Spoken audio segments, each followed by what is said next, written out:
Saturday of the 5th week of Easter. A reading from the Acts of the Apostles.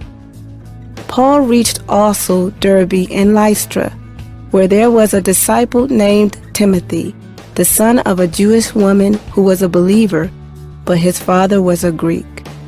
The brothers in Lystra and Iconium spoke highly of him, and Paul wanted him to come along with them. On account of the Jews of that region, Paul had him circumcised, for they all knew that his father was a Greek. As they traveled from city to city, they handed on to the people for observance the decisions reached by the apostles and presbyters in Jerusalem. Day after day, the churches grew stronger in faith and increased in number.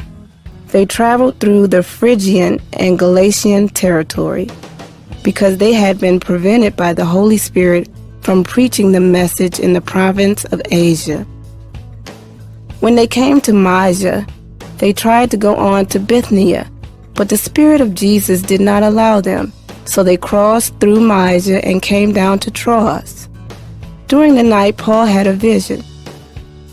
A Macedonian stood before him and implored him with these words, "Come over to Macedonia and help us."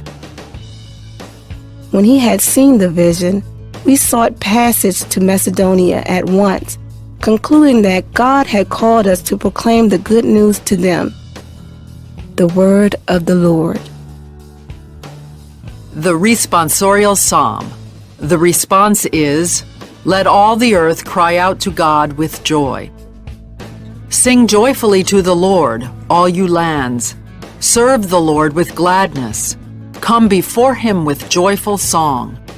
Let all the earth cry out to God with joy. Know that the Lord is God.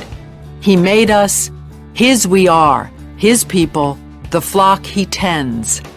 Let all the earth cry out to God with joy. The Lord is good.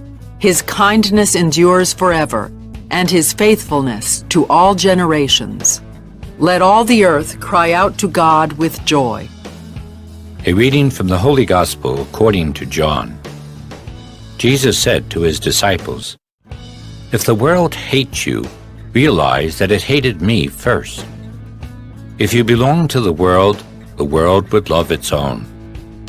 But because you do not belong to the world, and I have chosen you out of the world hates you. Remember the word I spoke to you. No slave is greater than his master.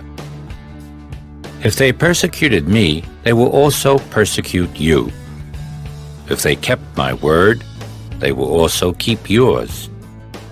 And they will do all these things to you on account of my name, because they do not know the one who sent me." The Gospel of the Lord.